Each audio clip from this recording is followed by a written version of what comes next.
The gi spot. I'd hit that.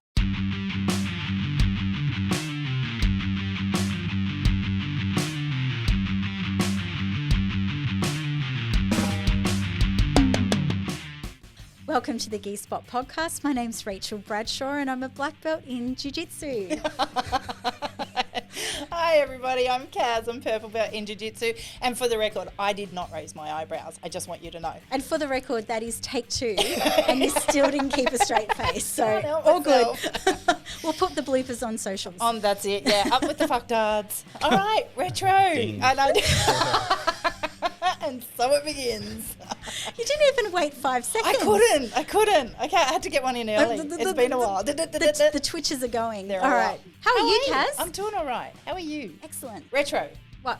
How was camping? Amazing. Where'd you go? We went back to the campsite that I talked about on a few episodes ago, where we did that hike, that white belt to black belt hike, and I recorded it. Did you get to black belt?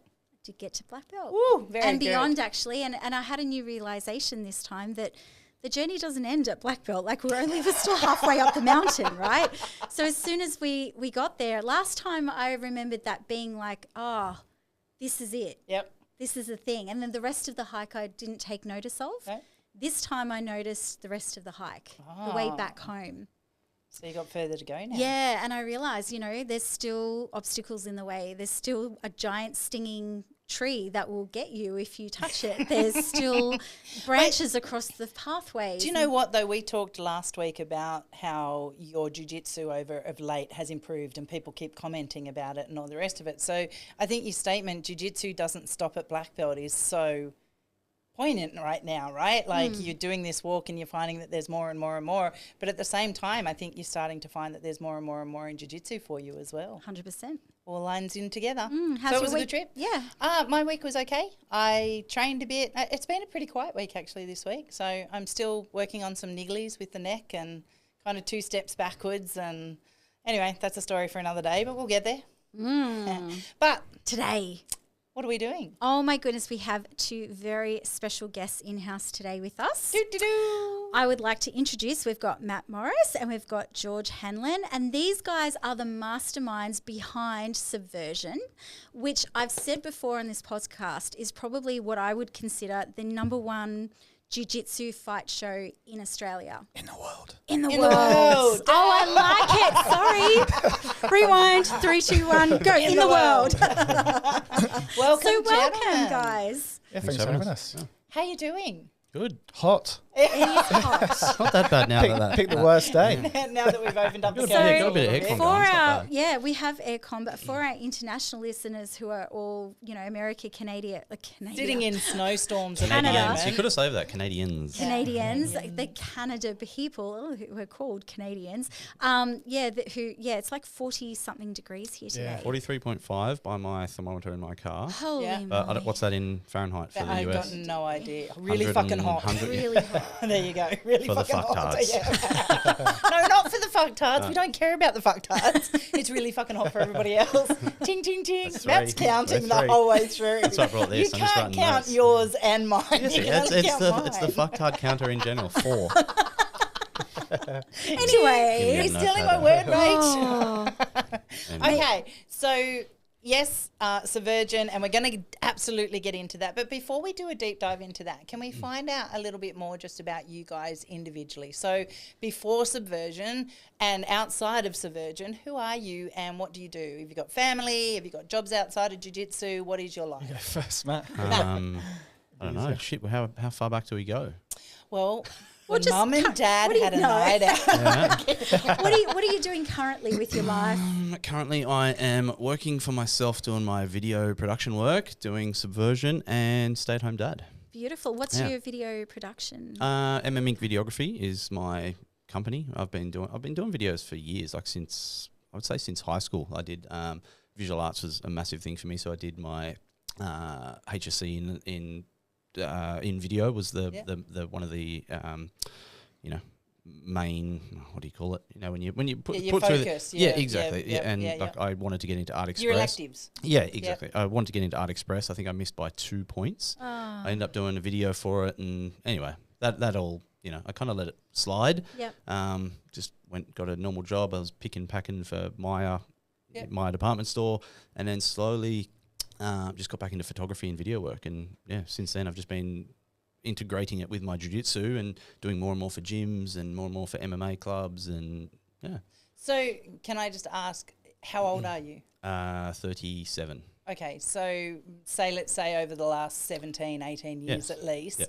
My God, have you seen technology change? Yeah, well, like my dad, he's pretty good at fostering my, habits and interests and things. So he bought me the first, I think it was the first Sony digital camera, and like looking back now, the quality it'd be that big compared to I've got an 8K camera now, and I was working with footage this big. It's atrocious, but yeah, it's gone from videotape, cassette videotapes to mini videotapes to SD cards, and now, as Maddie will attest to, SD hard drives, because the file sizes are so big and whatnot. But we were just talking about that the other day. Producer Matt and I were talking about the difference in sizes from the hard drives and how they've progressed, and the bigger memory, the smaller the sort of casing of it, etc. and so forth. Yeah. So well, I'm back to when I was in high school. They used to say, like, my visual arts teacher was talking about like capturing footage of your kids in future and things like that. And she's like, but who knows what you're going to be capturing on these days, because we've got cassette tapes, and obviously now it's all online. But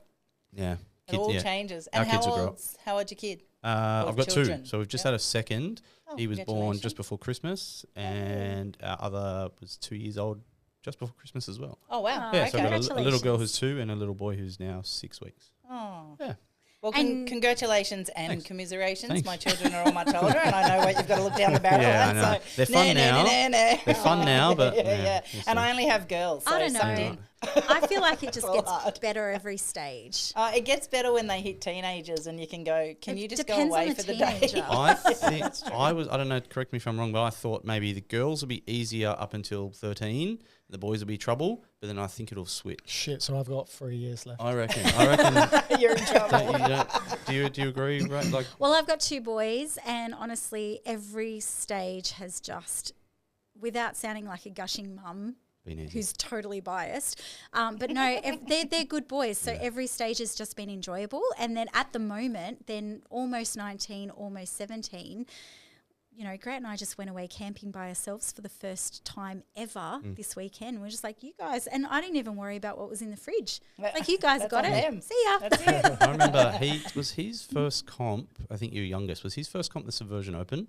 Connor is my oldest, Ah, and well, he he's was oldest. the Man, they've one. done heaps. And I think he- it was they did my first ever super fights. Yes. At an event. He was that. He was that kid Yeah. that you got. It was the first kid one that you Yeah. did, wasn't it? Yeah, Connor was in that, so it was like a little super fight. No. And they had like a little promotional video poster put out, and we were able to put that to the socials. I think we've got a copy of that, haven't we? I think we've done something with that photo. Or maybe you put it up. I don't know. He was about 11 at the time, I think, and it I was think they him were orange, and were they orange belts? No. yeah, they Because would have been. Wasn't there a news article or something done just after it? No, that was that was when they won nationals. But okay.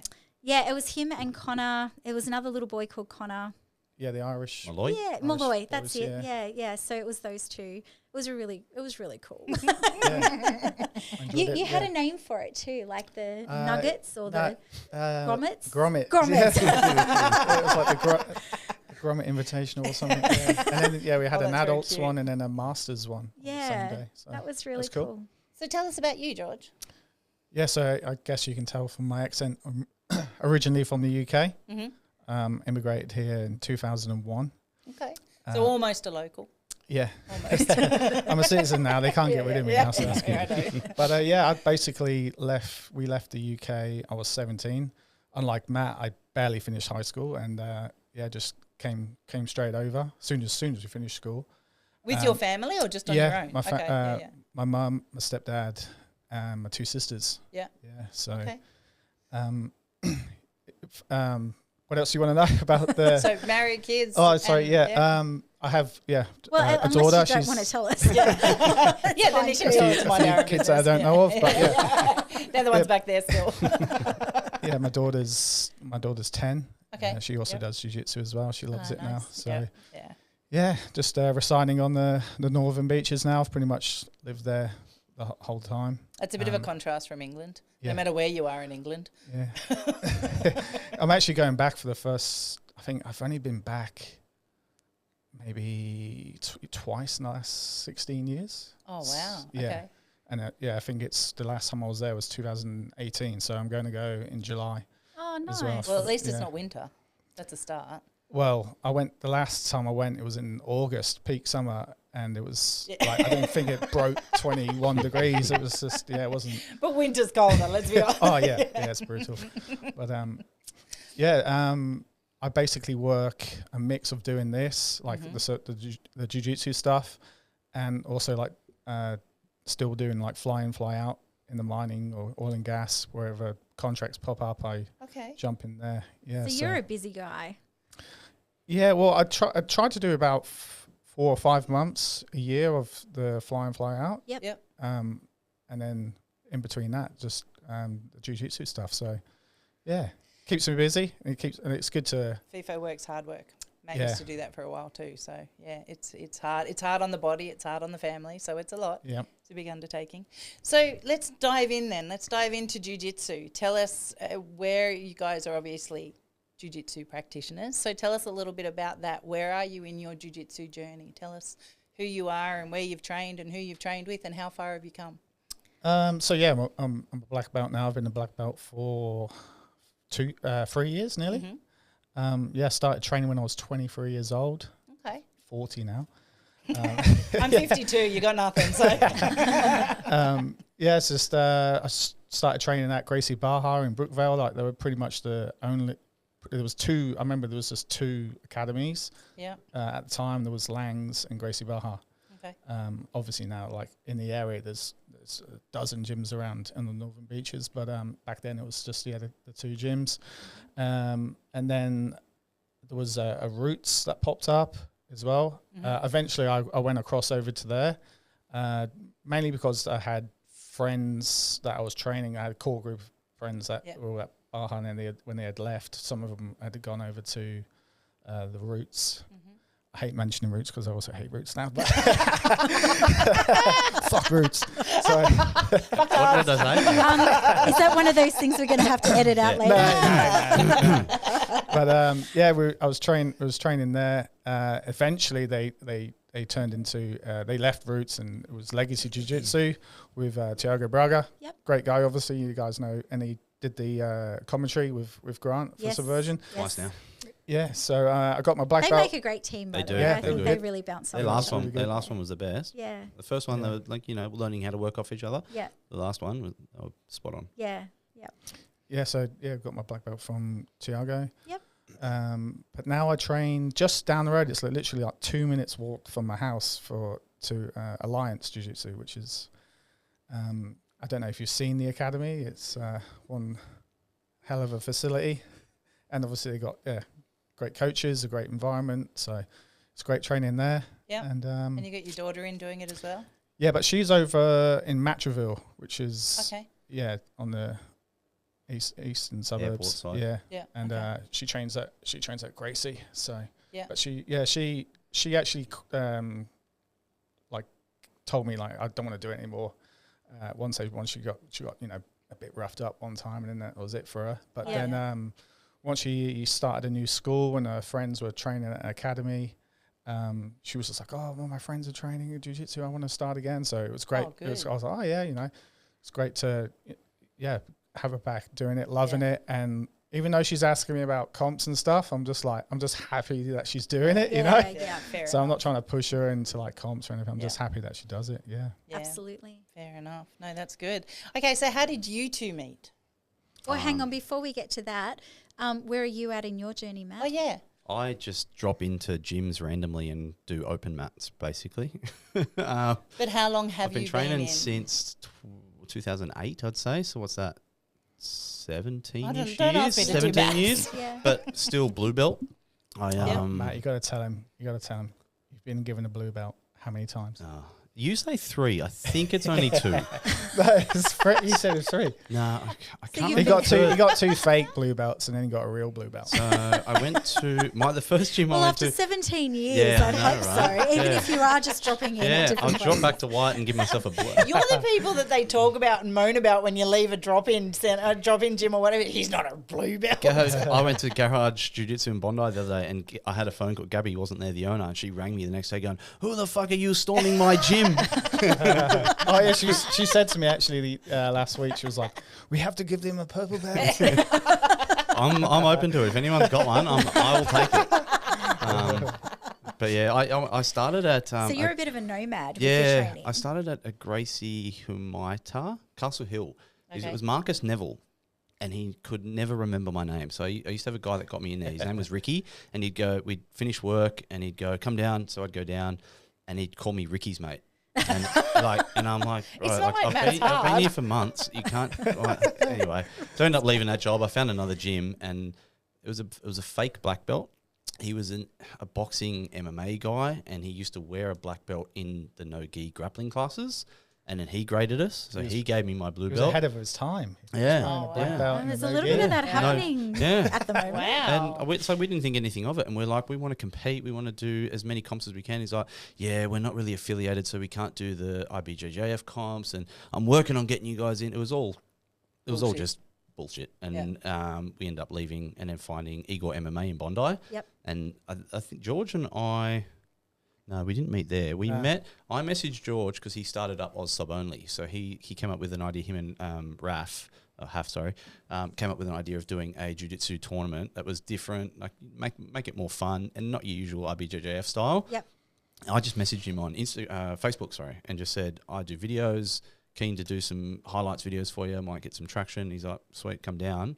And we've been working together ever since. How long ago was that? 2017, 18, somewhere around there. I've say still got an 17. Oz Yeah. Sub Only patch on one of my yeah? gis. Oh, cool. Yeah. Like, because you used to give them out at the Yeah. comps. Yeah. Do you So- know, it would never occur to me that somebody would put on a fake black belt. You said that's how you made the comment that it's Oh, happened. there's something going on in the Australian Jiu Jitsu community or Reddit or something at the moment about this one guy and he's being called out. And yeah. It You'll have just, to tell us off air who that is. You know Beep, what? beep, beep, beep. I have this thing that I really try just to stay in my own lane. And so because of that, I will hear names and see faces and I'll just as quickly just put it out of my mind, because what's important to me is the people at Iconic and my students, and making sure that they're the best that they can be. So what's happening down the road or what's happening in Sydney or what's happening elsewhere in Australia, it's off my radar. So I wouldn't even be able to tell you the name. If Even I up probably, there. yeah, We're the even if complete I- opposite of that, because we have to get everyone from every gym. So we Yes. have to know dynamics of who Yeah. won't work with who you can't put in the same room. So it's not just matchmaking. George isn't just matchmaking the best guys. He's also thinking of, relationships, and you've got to tread carefully with. I was going to say People hate you're- people. People leave this gym and they don't talk to them anymore. So you can't have them in the same dressing room. So let's go back into that a little bit. What made you decide to start down this path? Like, what was it that you just kind of went one day, oh, I'm going to start some competitions in this field because why? I myself, I had the idea to run a tournament. I had no idea what I was doing. I just thought this would be a great idea. I'll give it why? a crack. Had you competed and didn't like what you were seeing, or what was No, the driving force? No, I loved competing because I think I was still a purple belt at the time. And it was all around that time when EBI was kicking off and like the whole sub-only stuff. Mm-hmm. And I was like well into that. I'd be, I was following like Craig and Gordon and what they were doing. And we actually went to a tournament. It was the grappling industries one time, and they, for some reason, they just randomly did a sub-only version. And then after that, I was reffing that day. I remember I reffed that comp, but after it, I was like, the next one I'm going to compete in it. And then they didn't do it again. Oh. And then, so thank you, Grappling Industries. You gave me the idea, because then after that, I basically copied it and just went, So I went to RAF with the idea, and I went to Raf because he had worked a lot of the events and he knew what he was doing. Okay. With, marshalling points and all that sort of, all that sort of side of stuff. The nuances to it. Yeah. So I teamed up with him. We started the Oz Sub only. That was going well. And because I was still like loving the whole EBI sort of stuff, I was like, why can't we have like a super invitational event here in Sydney? Because there was nothing. There was, at the time, they did BOA as well in Melbourne. And I pitched it to Raf first, but then he was on board with it, but then he moved to the Sunshine Coast. Okay. So, and then I was hard. so I was here and I was trying to work it out, and then I was like, hang on, Matt knows what he's doing with this technical stuff, this videography, all this sort of stuff. And reached out to Matt and said, I've got this idea. Let's run this event at Grappling Education. And again, at the time, it was quintet that was kicking off. So we ran like a quintet event, four different teams from Sydney. There was Gracie, Legacy, there was a Machado team, and what's the Kings fourth? in Grappling Education. Yeah, in Grappling Education. That went great. We were surprised actually. It was like so many people turned up for it. It was at Kel's Gyms, Grappling Education, which was his small. He's in a new place now, but his place was a lot smaller when we had it. We were actually turning people away. Like Kel, fireman, so he knows about safety, how many people you can have in a building and whatnot for fire safety regulations, whatnot. So there was a point where he's like, guys, we can't let people in. So people were coming from Penrith and they're like, can we get a ticket? And we're like, no. Yeah. Wow. So we were so really surprised. So that was on the quintet. Yeah, that was the very first event. Yeah, the very first Subversion. One thing I'll say about George, he comes up with an idea and he goes for it. Yep. So I'll come up with an idea and I'll sit on it and I'll think of the pros and the cons and I'll procrastinate. George goes, I've got this idea, it's booked. Let's do it. And I'm That's like Kaz. Kaz is the same. I'm like you, because like there's been so many times, even in developing this podcast and things like that I've gone, I've got an idea, and Kaz is like the next day, okay, we're done. We're recording ready to tomorrow. go. Here it is. But I think you need that, right? Like, absolutely, it makes a dream great team. Yeah. Tiago, I said it to Tiago, and he said, "Yep, you're right with that." Tiago, he's old coach. Yeah, he just goes, "I've got this idea. Bang, it's set." I'm like, okay, I guess I just have to get to work and make it happen. So the first one you deliver is a quintet, but that's not what you're doing now. So he had super fights as well. So he had 4 teams in a quintet, but then to give them breaks in between, he had, I think it was 6 local super fights. Just Tito versus Tito versus his cousin. Adam. Adam Carl. Tito Carl versus Adam Carl. So it was just like little random super fights. Yeah. Then the second event we did the same thing, a quintet. That was at Gracie Humaita Bankstown. That was a disaster, it was. Looking back at it, it looks good, but it was 4 teams. This time it was because the first one was gi, the second one was no gi. Okay. And because it was at the Gracie Humaita Bankstown. They had Gracie behind Bankstown. They had the Gracie team. It had Rob Whittaker in the team. Jacob Malcoon, so 2 UFC guys. Yeah. Wow, that's a stacked team. Yeah. And then the Gracie team, they didn't make it to the final. Yeah, they lost the first round, so they didn't make the final. So then all the crowd just left because they were all there to see the home team. The atmosphere just died in there. Like it was just like, and it was in a big steel shed. It was a boiling hot day. It was. It's kind of like those last matches of the day that no gi. Yeah, that no one watches. Where like everyone's gone home and it's like people are literally packing up mats and there's still one match going. And they're all hustled to the one corner of the mat to do it. I remember that as well, George. We were timing off just your laptop. Do you remember? And then you're like, "Oh shit, I didn't bring my laptop charger. Do you have one?" And I went, No, why would I have a charger for your laptop? Anyway, so he goes, all right. So he gets out a phone and just puts this random iPhone thing on there. So they're fighting and they're going. So the things you learn along the way, I was going to say, so I take it you took some learnings from each of I said, okay, now we need to write a sheet of everything we need to bring. Yes. So like I said, George is good with that, but there are things that I need to, have you got your laptop charger? Yes. So is this while Oz Sub only was still occasionally, I think you put on 4 events a year or something with you? Yeah, there was at least 3 a year of the Oz Sub. Yep. So Yeah, I this think was it's- all about the same time. Yeah. So are you, when you're, keeping an eye out for who to bring on, does this happen at the Oz Sub only, or how do you become aware of, okay, that guy's doing pretty good, I might invite him for a super fight, or to, invite this team on? Like, how do people come on your radar? Yeah, by coming to the events, I guess social media wasn't as big back then, so it always just have to be, in the know, at on the local competitions. Obviously, now being so many years in jiu-jitsu, know so many of the coaches, and we always hit them up like, oh, you got a guy, you got this guy, like you got a guy this weight, this belt. So your networking has improved over the years. But so when did it transition though from? Yeah, so after the second quintet, same thing. Same thing. Yeah, I just went. We need to go big. And I just went. All right. And again, I would have sat on it, writing all the lists of venues, and he just went, I've got a meeting here. Let's go. And I went, all right. Yeah, got in touch with the Roundhouse. Yep. Basically just got in touch with Roundhouse, like booked in there, just like, huge venue. We was like, I was like, I don't know how this is going to go. Like, I could be in the red here hard, like tens of thousands of dollars. Like we were for the first two. Yeah, but like I was like, basically, I don't think I had the money for it. I was just like, I just had to believe that it was gonna do well. Like everyone was gonna turn up for it, and it just went off. Didn't it? The very first event, we couldn't believe it. I remember Grant was sat next to me. He was the commentator for the first one. No, he's MC.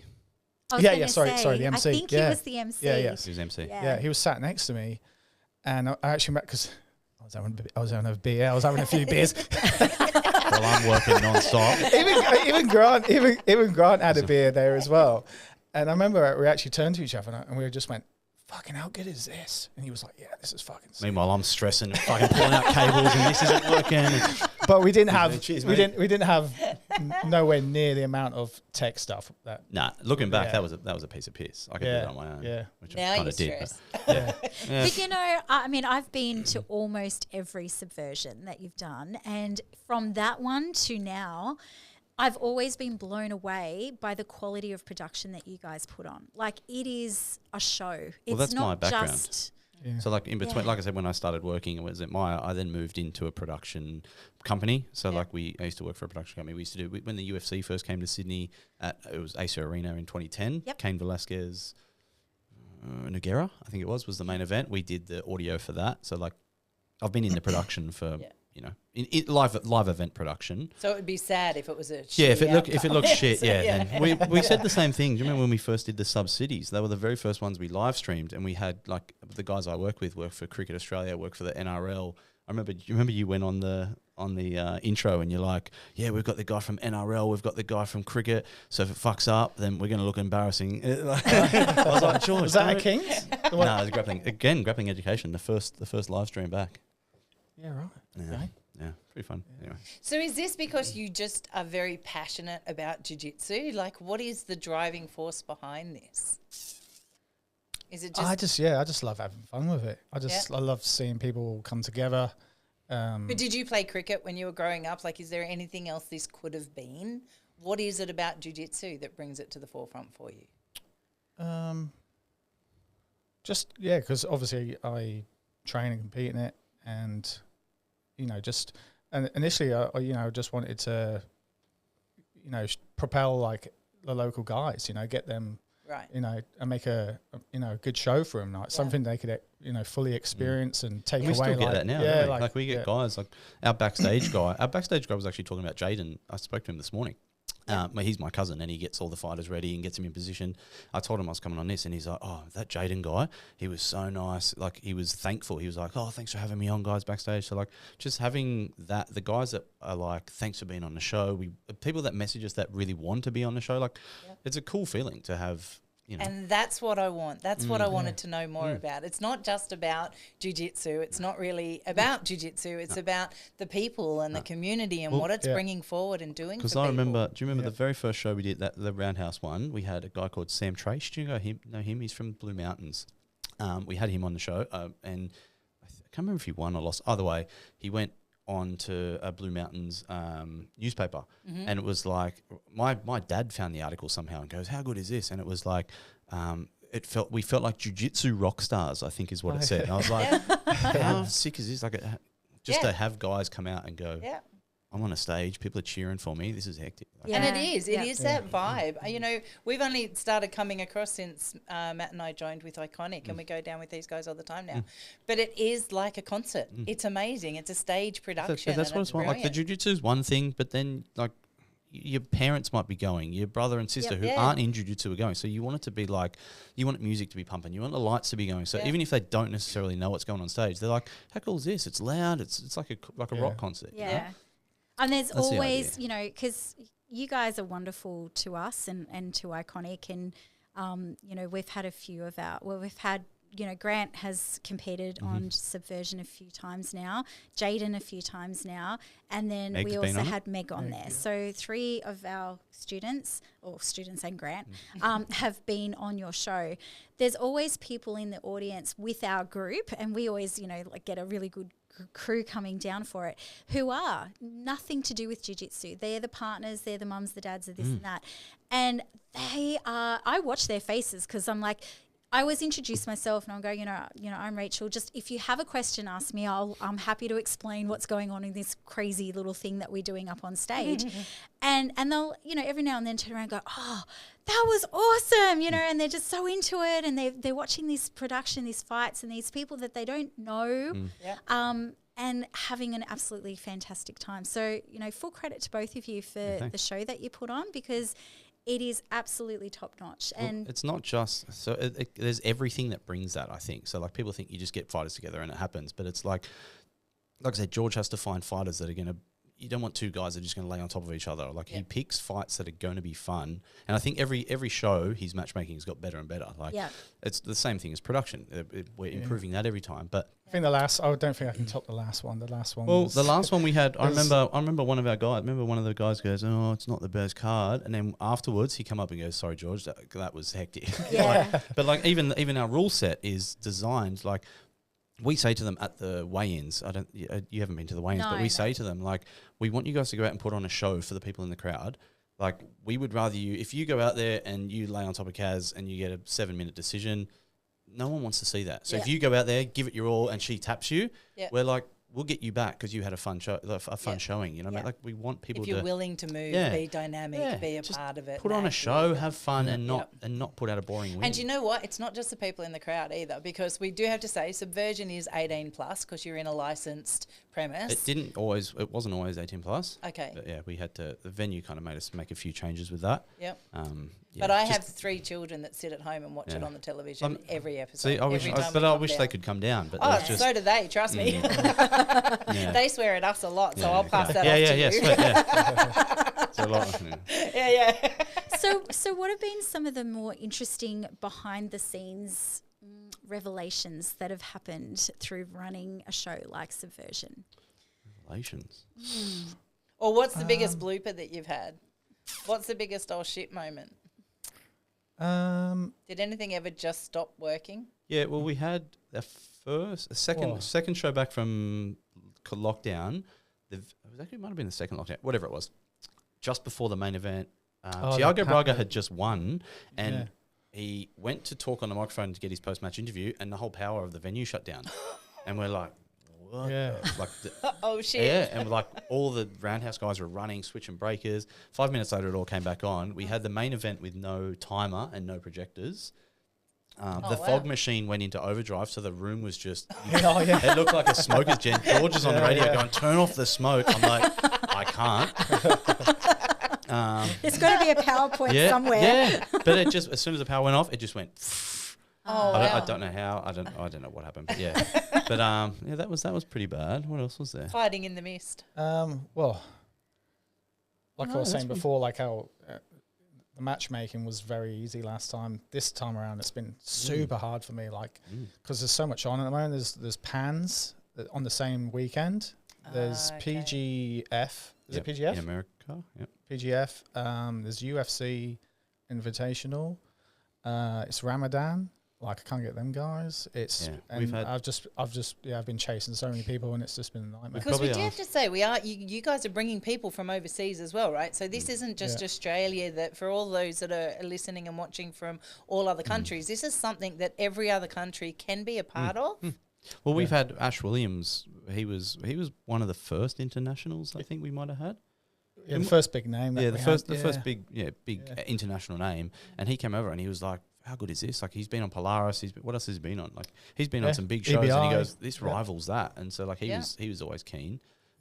We're always trying to get people on, but as George said with this one, I could probably name 20 people that we've reached out to get in a main event or co-main event slot for this, and they've unavailable. Got this, got that. I'm like, it's been tough. Where we've pretty much solidified our main event and co-main. Yeah. But and this is for the one coming up on the 22nd on the 22nd of March. Yeah, sorry. Okay. Yeah, good. Thanks. So that's okay. Well, I'll say it at least 4 more times. It's okay. Just make that outweigh the amount of fucktards. That's March it. 22. March 22. I'm pretty sure up to about 9 at the moment. And if you're not in Australia, where do you usually watch? We watch live on Flow Grappling. Flow Grappling. So it's it's like I basically tell people it's the Netflix of jiu-jitsu for people who don't understand. So true. Yeah. Every big show that's on, every big jiu-jitsu event is on. Basically on Flow. So. But everybody else, because unless you're in New Zealand, every other country you got to understand you're behind us. So it'll be, for some countries, March 21.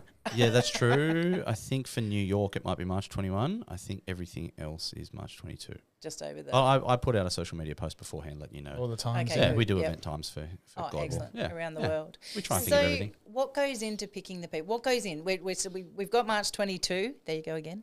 Lockdown. How often do these run? We do 3 a year. Okay, so we're trying to do like March, April, June, July, November, early December. So is it safe to assume that you've already started planning for June, July? No.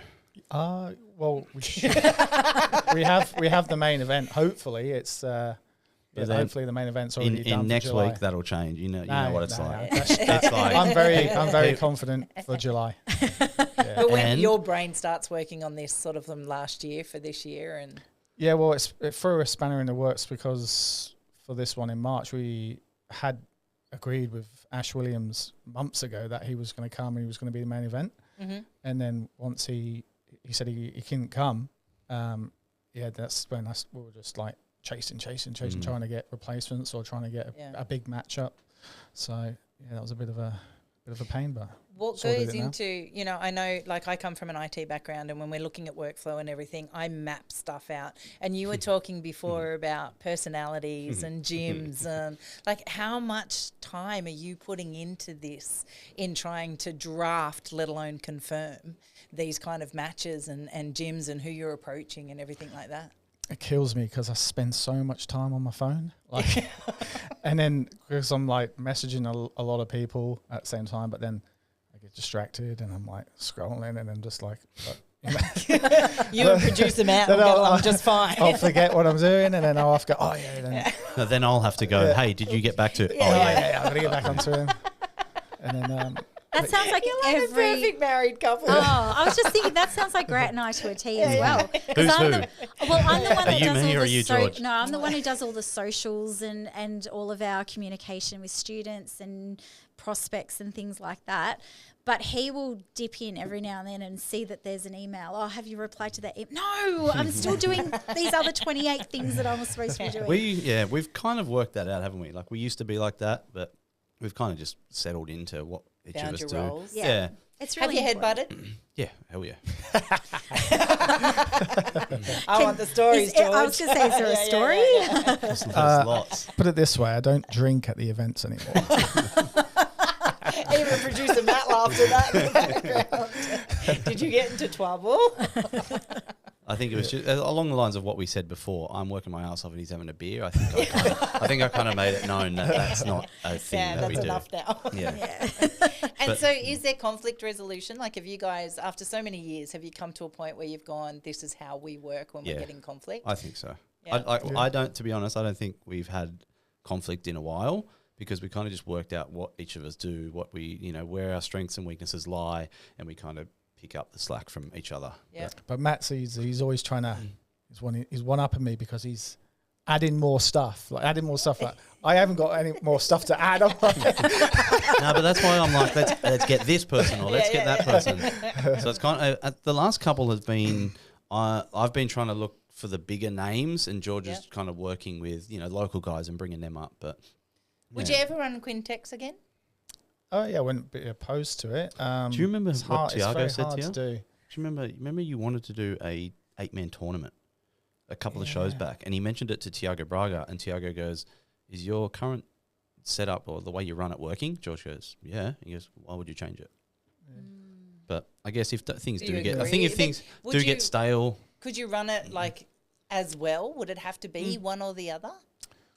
I guess it's just more work and got to fit it in between, because George still does. He doesn't do Oz Sub only anymore, but he does Jiu-Jiteros, he does ADCC Australia, he does the fly in, fly out. So it is hard to fit all the dates in, plus his. And I've just taken on the Hyperfly distribution as well. So okay. Yeah. Sleep when you're dead. Yeah, fair enough. Yeah. Look, I'm a big one for that. Absolutely. Do you know the word no? Is that in your vocabulary or not really? Yes, it is. Because I say, let's do this, and he goes, no. So I have to plant little seeds. I'd just like to say, speaking from personal experience, it's not that hard to put a quintet on, is it? Last minute. So we'll show you guys when we take you to Iconic this afternoon, because you guys are coming over to do some videoing and whatnot. But are you training? No.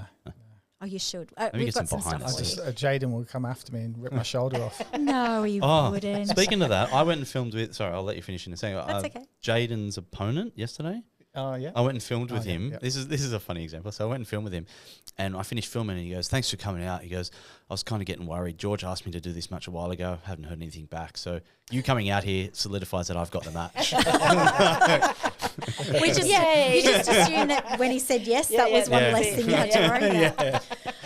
Sorry, you had to go back 3 times and tell them yes. No, well, about agreements and whatnot. But anyway. Yeah. Anyway, you were saying we've got another room. We've got another factory bay next to our main room, which is a gym, and Grant gets excited and buys things, and he bought a full-size cage, which sits in this room now. And a couple of weeks back, we talked about this on the podcast, but a couple of weeks back we had a notification that the electricity was going to be turned off halfway through adults class. So someone threw it out there. How about a Polaris or a 2-team tournament in the cage, regardless of whether there's lights or not? So we'll start off with the lights, and then if they get turned off, we'll just open the roller door, and someone can put their car lights on and shine it into the factory.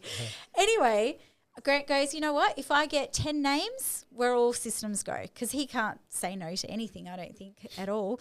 And by 3 o'clock that afternoon, we had 16 names. So we had 4 teams of 4 in. And most of the gym in around the cage watching and cheering on. And, it was pretty awesome. And the lights stayed on right until the very end. It was like we were all having a beer at the end, and then the lights get turned off. Yeah, but Rach was also live streaming it as well, because I had to cut out and get home to the kids and whatever. So I'm driving home watching it on. Yes, I'm watching the road. No. You're not allowed to say those things publicly. I was on the road. Or did they just make their own teams? So no, Grant. I think Grant sort of put a good mix of who he thought picked them. Oh yeah, stealing your job. Yep, it was all done in an afternoon on a whim. Yeah, that's it. And it was hilarious, and it was great. It was awesome, and they all had a brilliant time too. So the feeds obviously with 4 teams, but there was 2 teams that drew. So he goes, everybody from those 2 teams come on into the cage. And then he stepped out and locked the door, and he said, "Fight to the death, go on." Shit. So it was like 2 people on one person. So what, if you got tapped, you had to get out? Obviously, there were no contracts or lawyers involved. You're in on your own. They'd all signed the waiver. It was fine. How good's that? So I want to know, just getting back on track for a second about jiu-jitsu. We've had a lot of guests sort of over the last few weeks come through, and we've talked about legacy and the history of jiu-jitsu and where people are getting their black belts from and what those people mean in this country. You guys have been around a long time, 3 blue belts in already. So tell me, how have you seen jiu-jitsu change over the years, and where do you want to see it go? Like, what does utopia look like for you guys in this space? Shit, I don't know. It's definitely gotten a lot bigger in Australia. Like, Yep. um, Yeah, well, you said before when you first started, it was 2 gyms, right? In the geographical area, Yeah. there's probably about 15 now. Every suburb's got at least 2 now, I think, Yeah. in Sydney anyway. so I think UFC's had a massive impact on that, don't you? Like, Yeah. that's how I got into jiu-jitsu, because I used to be like a massive WWE fan. When Brock Lesnar moved over to UFC, I started watching that. That's how I got into jiu-jitsu. But Yeah. just seeing it grow. Like, I to be honest, I think we're a big part of it for Australia anyway, for the competition side of things. 100% agree with that. Yeah. But yeah, I don't know. Because you're also giving it an international face as well for Australia Yeah. too, and I think that's huge as Yeah, well. well, like being the only, like, I don't mean to toot our own horn, but being Toot the it. That's what you're here for. being like we're the only promotion that's had a multi-deal contract with Flow. Like, you know, Flow's the biggest platform in jiu-jitsu. Like, When we got Fionn, that was a big, like, holy shit, we got one of the biggest stars in the world of jiu-jitsu on the show. That was pretty cool. So like, I think that's what we want to do. That's what I want to do. I have to try and convince George, like, let's get this person. I have to look at the budgets and work it out so he sees it all. But I would like to just get more internationals and be, you know, I think we're already top 10 in the world. Top 5. Yeah, top 5. I'd like to just keep, just get bigger and bigger. Just get bigger and bigger. But yeah, like jiu-jitsu in a whole, like, it's obviously getting so big now. It's but basically it's mainstream now. And what I was saying to one of my friends the other day, I was just like, Jesus, everyone's a bloody content creator now. Like, there's so many. Like, we didn't have that, you know. Well, even before these content creators who just have, YouTube videos and techniques, and then Instagram techniques and stuff. But now everyone's just producing all this content. It's just like every time I open my phone, there's something there. It's just, and then like when I was away working, actually, back in September, I was away working, and I was obviously with a group of guys, and I hadn't worked with these guys before, and I was working with one guy from Adelaide, and we were just talking, and he was just asking me what I do, and I was like, well, basically I only work this about 4 or 5 months of the year, and the other time I do this, I just work on my own little business. And he was like, oh, what is it? And I was like, oh, jiu-jitsu. And he was like, oh yeah, I do jiu-jitsu. I'm a purple belt. I'm like, oh yeah, cool. Like, where do you train? He was like, I think he said Aruda in Adelaide. And then there was another guy who basically he really kept to himself and didn't talk. And he came over and he was just like, oh yeah, I want to start jiu-jitsu. And I was like, oh yeah.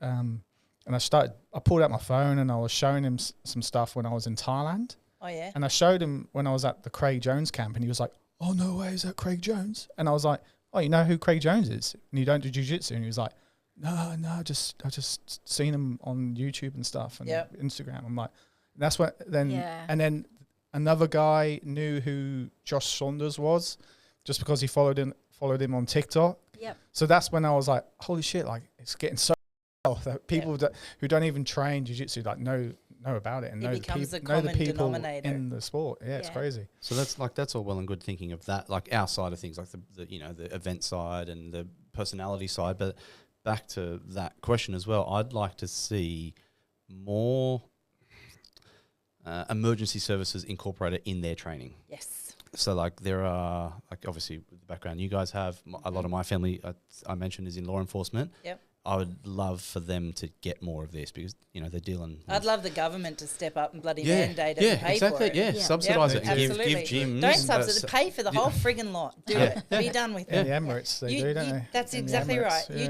take away their gun, you take away their tasers. And if they don't have training, they're well and truly fucked. Paramedics don't have guns or tasers. Exactly. Like, why are we not...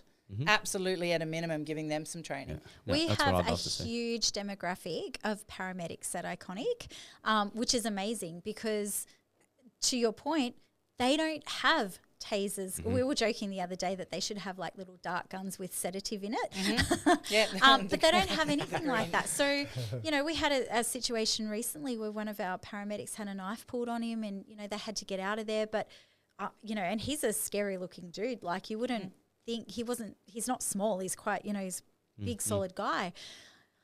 But Look, they I think don't it should have be that in backup if it schools. all I goes think to it should shit. be in first responders, in even defence, in the police, all of it across the board. And we've had this conversation with Mitch as well when he was on the podcast, because he worked for federal police for a while and he was trying to put programs in too, and it was always budgets. Budgets were always the issue. And red tape. And political bullshit looks and all like. the rest of it. You know, Yeah. take a fucking pay cut, pay up.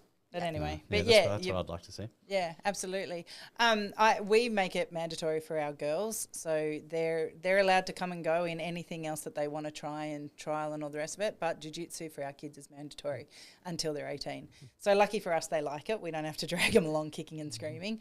But it's for that point as well. Like, kids, I think, need to understand self-discipline and self-respect and how to protect and at least stand a little bit taller so they don't look like the easy target too. Absolutely. How do you find getting girls in comp?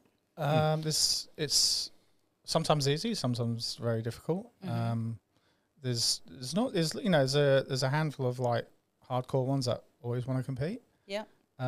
Generally, I find most women just want to train jiu-jitsu just to train and have fun, and which is fine. Like that's the majority of men do that as well. But because there's obviously women's jiu-jitsu is a lot smaller. You just find most of them are just want to train just to learn jiu-jitsu and keep fit and active and socialize. So but basically because it's getting hard now because I've had so many of the hardcore girls on. And they've all versed each other, and now it's like it's getting difficult. Finding new blood. Exactly. Yeah. But even that's hard, like because they don't want to compete, or it is hard. So there could be people out there listening that really want a shot and all the rest of it, and so you're happy for people to reach out to you. So the women and the heavyweight men are the only exception we have. So we had a blanket rule of only having purple belt and above compete on Subversion. We wanted to keep it. We didn't want whites and blues. I'm blue, but 3 times. Yeah, we didn't want to water it. Does that make you like a brown brown belt? belt. Like, Brown, I guess. But like we kind of wanted to keep that level of elite, high level guys. But then for, like I said, heavyweight guys and for women's matches, we have had to have blues. White? Have we ever heard of white? Nah. Blues at least, because that pool is so thin already. yeah. It is hard, but. Look, I know that for myself, and we've had this conversation a few times too. I competed as a blue belt, Grappling Industries, I think it was. I have competed in Oz Sub only as a 4-stripe blue belt. And then I got my purple belt and there was just nothing. It just was crickets in the next tournaments. Like there was just no other females and this is as I was. So obviously it's gotten better now and there's a lot more purple belt females competing and stuff like that, brown belts and even black belts. But I didn't have my second or my third competition until just recently as a black belt female. And I was like, wow, that was really cool. I just put my hand in. I had a look, and there was already a lady in that had registered, and I was like, oh, she's sitting there by herself in my weight category. I'm like, I'll do that. Jumped in, had 2 10-minute matches. They were amazing. It was I'm fun. like Masters 100, so they don't come very often in my category. So George and I have chatted about that as well. So I've said, I said to George, why don't we make an open women's open belt and just have put it like a tournament and see what comes of it. Yeah. But we found that the women are the complete opposite to men. Men, like a white belt man will go, a black belt, I'm against a black belt, I'll take that match. Yep. Whereas the women are almost the complete opposite. I don't want to put myself out there for that. So it makes it hard. So we tried to open it up for as many people as we can, but we feel it scares off the girls more as opposed to the men with their bravado. I can do that, and a white belt, I'll take him on. You know what I mean? So every time George has put on qualifiers and things, the numbers of women just go down. Yeah, but I know that just from the tournaments I run, how I think I worked it out one time. The percentage was like 8% to 92%, like the ratio men to women on my smooth comp. That's a big difference. And huge. and then literally the last Jiu-Jitsu I had 4 divisions, and I was going to pay $1,000 for the winner of each division. 2 of them were women, and I didn't get. I think I got one registration. Yeah, wow. wow. Which, because I know the numbers of of people training in jiu-jitsu, the numbers of male versus female is much higher. But I wouldn't think it's, 92 to 8% ratio. It depends what gym you go to, though. If you go to Sydney West Martial Arts, like they'll have 40 guys on the mats. They might be lucky to have one or two girls. So it kind of depends where you go. Like you guys might have a bigger number of girls out there, but we've it got really about a depends 25, 26% yeah, okay. male to female there's ratio. there's so many women training jiu-jitsu. Yeah. There is, it's grown heaps. And Like, maybe But it's you're just right, planting the because- seed of interest too. Yeah, but so many of them, even at Iconic, they do it for all of the socialization Yeah. reasons Yeah. And the confidence and resilience and self-defense side of things rather than the competitive side of things. Yeah. Meg's probably our one true competitor at the moment. So, Yeah. yeah. Well, the next generation coming up hopefully might change that a little bit too. Because I know there's there's definitely waves. there's the teenage, because jiu-jitsu's changing so much and it's becoming a mainstream sport in the realms of teenagers and things too.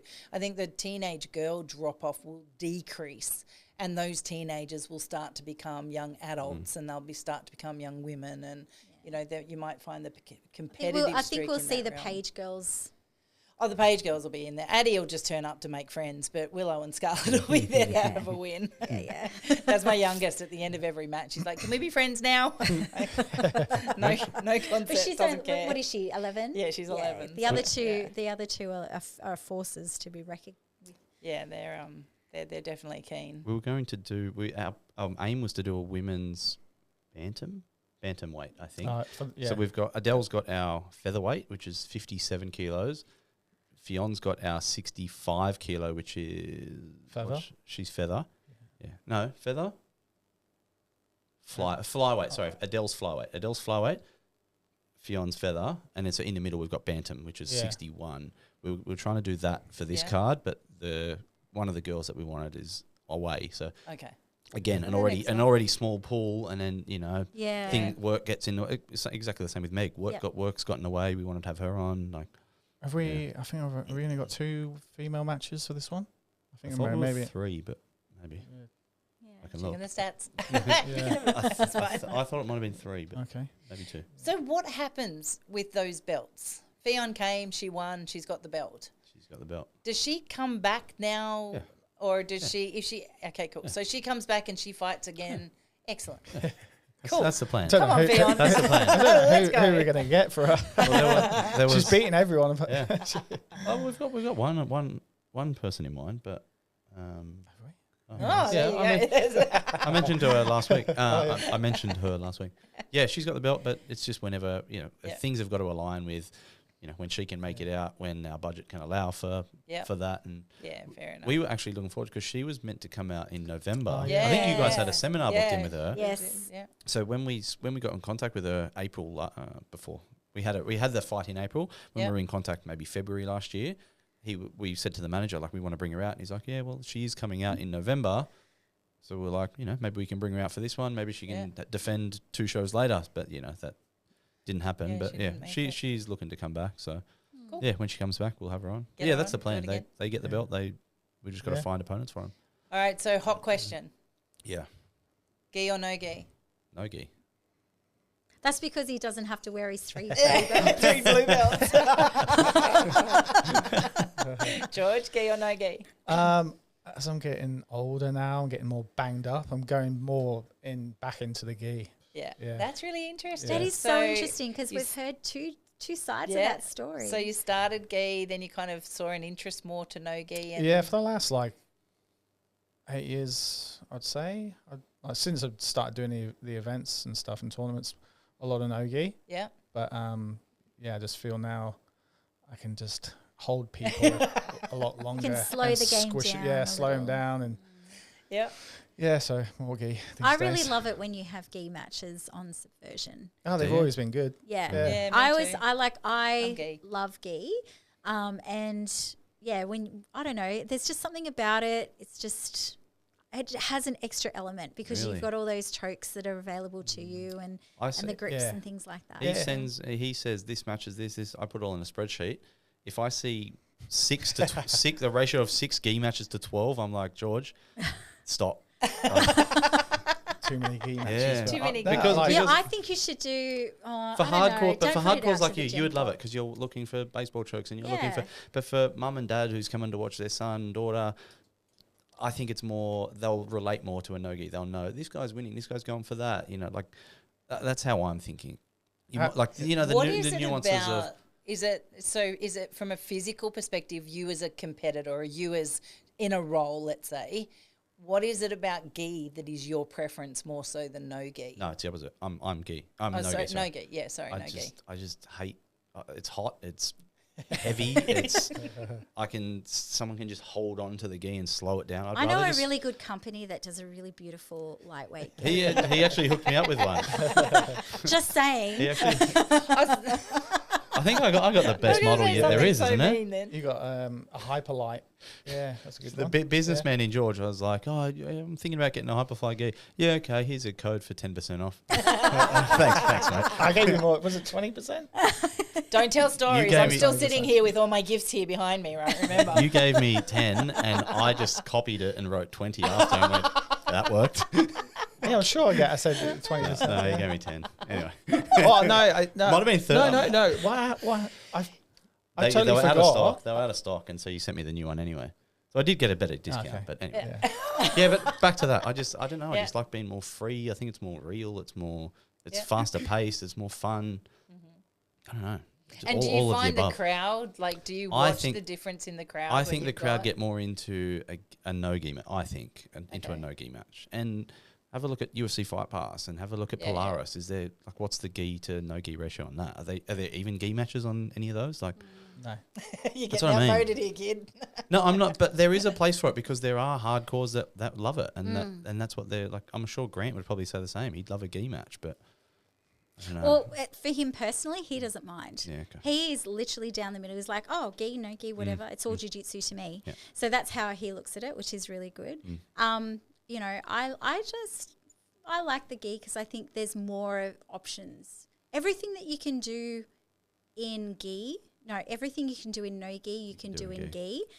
But gi has more things that you can do. Yeah. So for me, it creates an extra element of surprise attack, chokes, things like that. Well, we saw that last one, didn't we, with the ninja choke by Ricky Bachon. Did you see that? Oh, yeah. Got him with his own belt. Yep. Really fast. He came back. He came to me before the show, and he was like, "George, I really need this $500 submission of the night. What have I got to do to get it?" He goes, and I was like, "You got to do something crazy, mate. If you do something crazy, you're obviously going to get it." And he was like, "Okay, I think I got it." And then he just went out there and Wow. Well, actually, what he did was he got him in a triangle and then gave up the triangle to then change for the ninja. So he thought, halfway through the match, he thought, "Nah, this isn't enough. This I've isn't gotta enough to up get the my game." $500. Really, really want it. Yeah, That's sure very did. impressive, actually, He's that been you doing can really do well. that. Yeah. So we didn't ask you what gi or no gi? I like gi from a theoretical traditional sense. I like gi when I'm rolling because I like to hold on. I like no gi because I like to slip out. So the physical actual doing, I'm 50-50. But if you just talk to me about jiu-jitsu and what do I think and martial arts, I always reference back to a gi. Yeah. From a theoretical point of view. And interestingly enough, all three of my kids are gi. They love gi. They don't like no gi. They'll do no gi, but they don't like it. Okay. I feel like gi's the great equalizer. If we get big, well, you'll see this afternoon.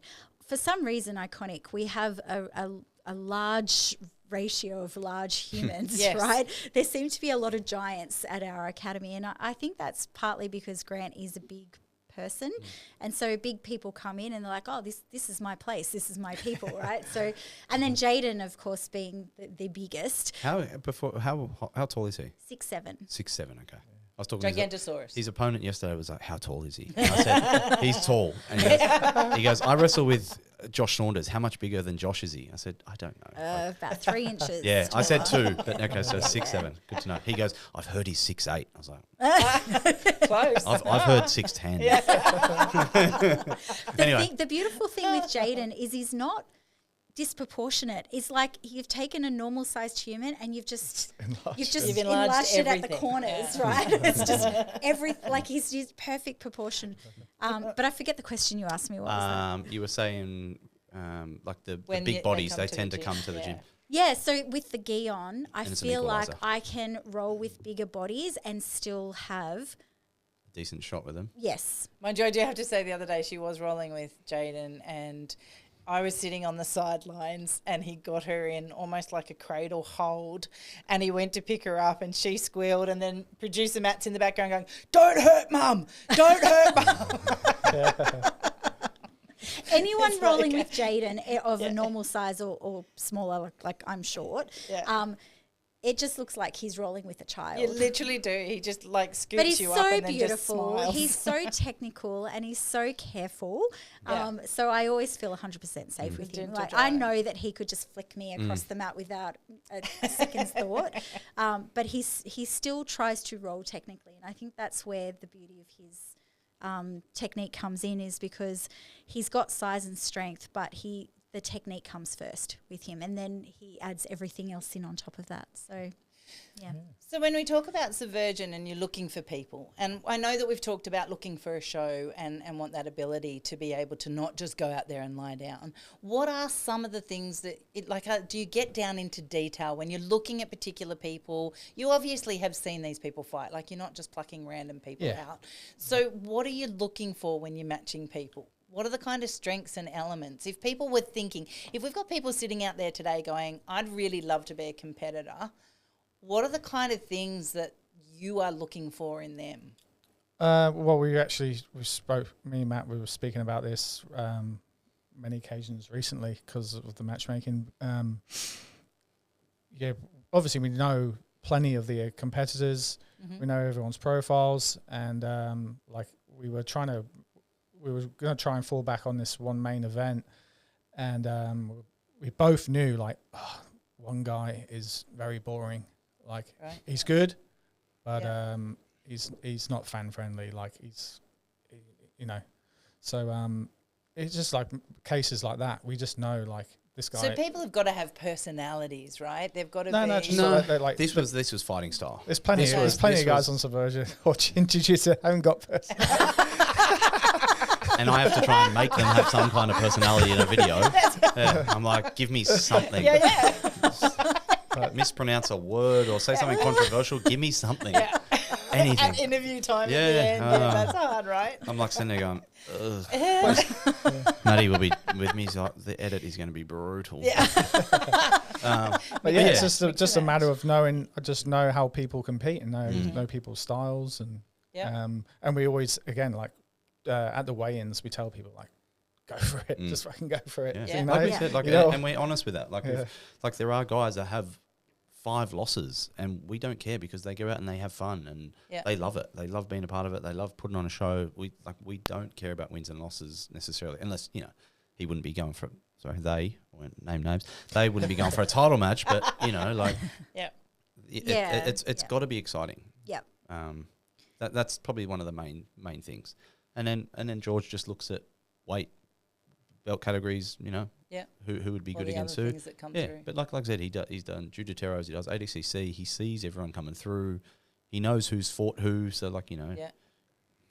I'm always now trying to get more gyms involved as well, that necessarily haven't had a student compete before, so I try and reach out to people and say, hey, have you got some guys that are keen. But people don't have to be waiting for you to reach out, right? Like if there's a gym out there listening to us. If there's a gym outside, like George put up a Google form on our Instagram. So you go to our Instagram, our used to be called Linktree, but ours is called Hype. You click that now and it brings up a Google form, and it says you put in your details, you put in your weight, you put in your belt, any, whatever you've won, whatever you've accomplished. Yeah. And it goes to George and he goes, sweet, I need a purple belt at 70 kilos. This guy, he's done this. Like if... it's not a guarantee. I've put it on the form. It's not a guarantee. I'll just have a look. But it's showing interest. Because we want to know who's out there. We want to know who's interested. But another part of it is it's teams that support us. Obviously these shows cost so much to put on. So we need support from gyms. That's why we love you guys because you guys come. I said it off air. Like, I offered Rach a ticket to the last one. She's like, I've already bought a ticket. Like, that to us means the world. Like, it probably doesn't mean much to you, but to us it does, because there are people out there that will go, can I have 5 tickets for my coaches? I'm like, mate, like if every athlete, out of my back pocket. if every athlete had to have 5 coaches, we would get 3 people in here to watch. Like, so the gym, what would you call it? Like the gym culture. That's the word I'm after. Like you guys, Garage Jiu-Jitsu is like that. SJJA is like that. Like the guys that wanted that all come to support us. You know, like be a big part of it. Yeah, makes a big difference. It's a no-brainer to me. Like, yeah, but it's not to everyone. it is to you, but you'd be surprised. Yeah. People think, and the people that would be trying to scavenge that from you would be the people that would be thinking about money all the time for themselves as well. But I think you've got to go the other way too, from gyms that are out there listening and that. Like, Australia is the arsehole end of the world, right? We're at the bottom of the run. We want things to be big. We want people to want to come down here and be a part of it and all the rest of it. And the only way we achieve that is by banding together and supporting these kind of things and going, let's do it. So, anybody that's out there that's asking for that, fuck off. Simple, right? We just leave them on scene. So But like, there was another gym. George was actually talking to a gym. Avalanca, their name is. We've never had anyone compete for them, but the last couple of shows they've had 5 guys come down and watch. We're like, thanks for awesome. More. I remember just a bunch of them, like, and they all had their shirts on. So I reached out to them. They gave me a couple of names, but I've just it's whatever pops up and I can match together. That's also the hard thing with you, isn't it? Like, you'll say, oh, I've got this person for you. Then you give them that name. They go, oh, I'd rather not. So like, you're in that awkward spot of, oh, they might not want to fight you now. Like, but the support thing is massive for us, and we do appreciate it. Like, I can imagine there'd be a lot of, or there could be room for like personality clashes and that sort of thing. How often is that an issue for you? As in with athletes, or in the athlete. No, everyone's pretty good. Everyone's pretty friendly. Everyone knows each other. Yep. Yeah. And I if think they times don't have too bad, changed. Yeah. Times have changed a bit too. So many like cross trainers now. That's another thing that's hard for me. I'm like, oh, do you want to have a match with so and so? And they're like, oh, I train with him twice a week. I'm just like, oh, Jesus. And they go, so and I common. lose to him every time we roll, so no. It's very, very common now. Everyone's cross training, so I run into that obstacle as well. Right.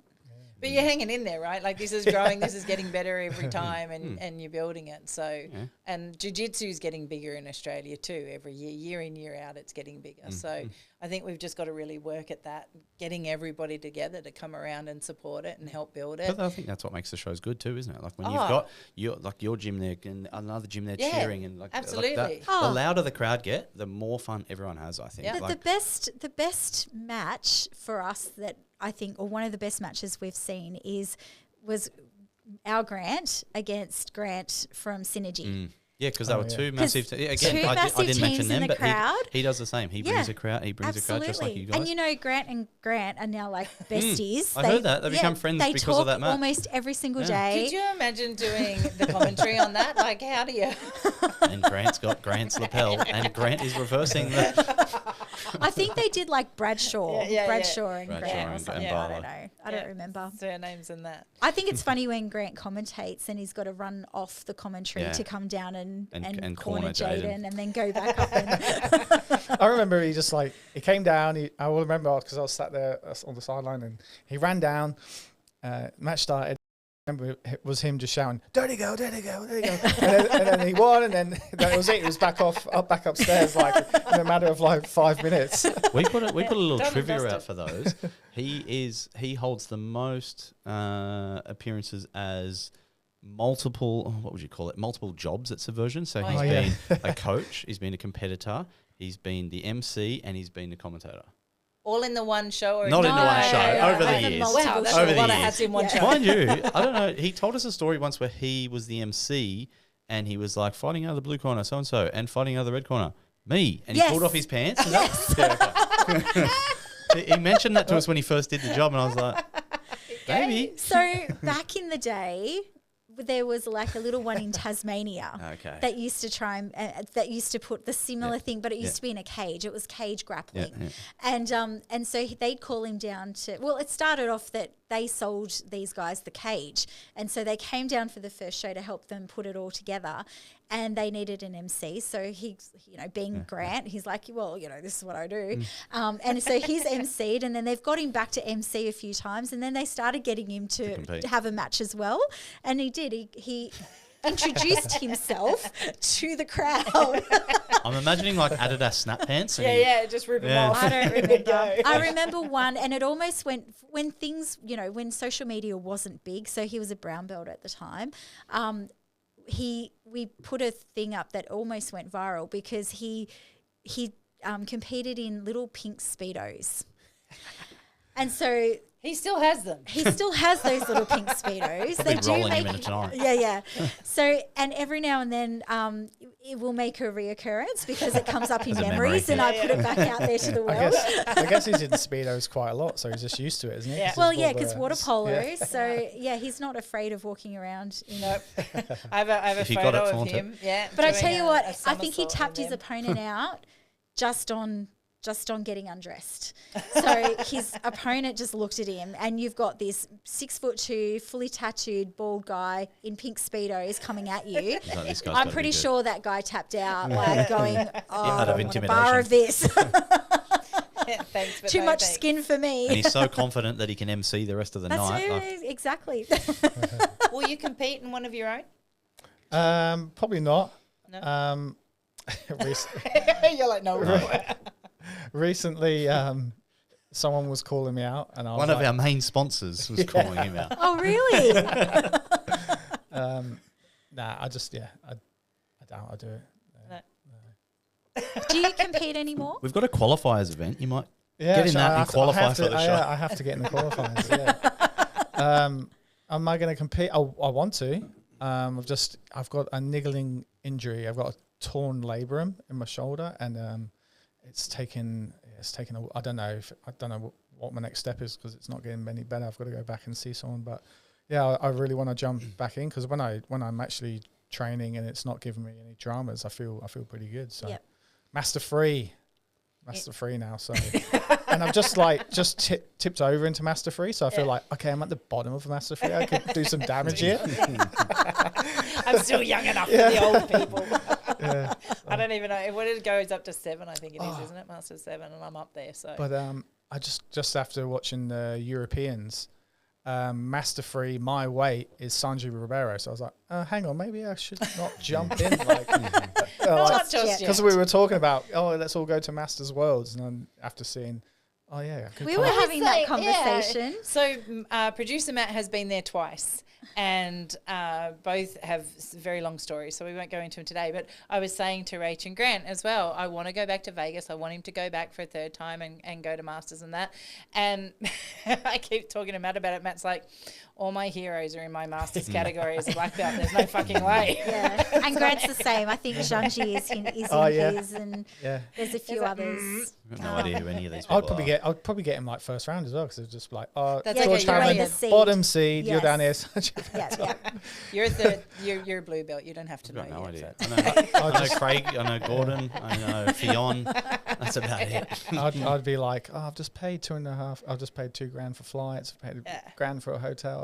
Have you been over there though? No. I'd love to. Yeah, it's amazing. Like even if you don't go there and do well or whatever, go for the experience. It's freaking amazing. You went to ADCC. 2019. Yeah, I was a judge. 2019. Yeah. Yeah, the atmosphere in those big places, but really good, really exciting. Maybe. Awesome. Yeah, I'd love to go. I think they had 11,000 competitors at the last one. Wow. Yeah, it's mental. Yeah, it is huge. It's really huge. And they take up this convention centre in Vegas that's just bigger than anything we'd ever see here. It's huge. What year did you go? Producer Matt, we went in 2019 and then we went again in 2022. Oh, cool. Yeah. So we love going in Vegas, so it's kind of it's an easy trip for us. Yeah. I think I had a look at last year's, and I think my division was on a Saturday. So I was thinking, if they do that next year, that'd be good. Like finish up the comp Saturday, straight out on the street. Yeah. Saturday night. You wouldn't be able to help yourself. You'd be there all week anyway. I wouldn't be focused on the match. I'd be like, yeah. right, which casino? Which, All 23. You got the Do big, the strip. the big slushy on the side of the map. Before you No beer when commentating, no beer when competing. Oh, yuck. What's been your single biggest lesson or what? Just in in jiu-jitsu? running Subversion, in running the competitions, in your journey so far? Sorry, repeat the question. Sorry. What's been single your biggest lesson. yeah, Lesson. That is a toughie. I literally just believe all the time. I never think of anything that can go wrong. And I sort of had that mindset with everything I do. I just always think, I just go for it. I just like, all right, if the consequences are bad, it's going to happen. I don't care. I'm still going to give it a go. So same with Subversion. Luckily, nothing hasn't gone wrong, touch wood. But the table's fine. But so it's always like, right, this is never going to fail. Are you the what if guy? Yeah. I'm thinking every negative thing. But I'm like that with everything in life. Yeah, like, So you're manifesting these things and it's just coming to fruition, which is great. I guess I just never think of the consequences. Like the yeah, bad but things I that remind happen. you, I say, what if this happens? And you're like, no, it won't happen. like when he puts 28 matches on a card and I go, George, if they all run the distance, this will go till midnight. Yeah. No, it won't. There'll be some submissions. It is a possibility that can happen. It is unlikely, but it is a possibility. Yeah. That's why they put bloody life jackets on airplanes. Like, Yeah, that's right. Yeah, things it's can unlikely. it's unlikely, but you may need them. I don't think you can assert my mindset to most things in life, though. It's like, I'm like, oh yeah, I'm going to buy this house, but I haven't got the money. But we're going to go for it. Like, mortgage you can't pay. So there are some exceptions. It'll all work out. It'll all work out. Yeah. I don't know. That's very much Matt's ethos. Is producer Matt? Can you stop the outcome at the moment if you dive in? No. Can you deal with the outcome when it happens irrelevant, or will you have to? Yes. You know. Then worry about it when you get there. You know what? Back to our biggest fuck up. Mm-hmm. COVID-19 vaccination was one. So I don't know if you guys, I don't know what it was like here, but in Sydney, the jiu-jitsu world was kind of against the COVID vax. Right. And we had the first show back in a roundhouse and we were unaware that there was a COVID vax mandate to get in. So we were just advertising like normal. We sold, however, all our tickets were sold without a mention. On the night, they went, okay, just make sure you check the COVID vaccine thing. And we went, I just remember, I'm getting chills thinking about it now. It was just horrible. Like we just went, George and I just looked at each other and just went, what the fuck? Like, So you got to show your tick in order to get into. And I was like, I'm not about that. If you want to get it, you get it. If you don't want to get it, you don't get it. Whatever. Yeah, we're not going We've to advertised. Yeah, exactly. Yeah. And they were like, yeah, it's for the safety We of our staff. Yeah, we had to go in the office, and we're in the office. went, And this is like at like. This just is 4 o'clock in the the- afternoon, so the doors open at 5. This was We're 4 o'clock in the afternoon. office, like having. I said to George, what do we do? discussion. He's like, I don't know. I said, come into the office. So I went and chatted with the guy. I said, what's the deal with this? He said, this is the situation. We've been asking for every show has to show. I said, we've never been told that that's a requirement. It's on nothing of it on our ticketing.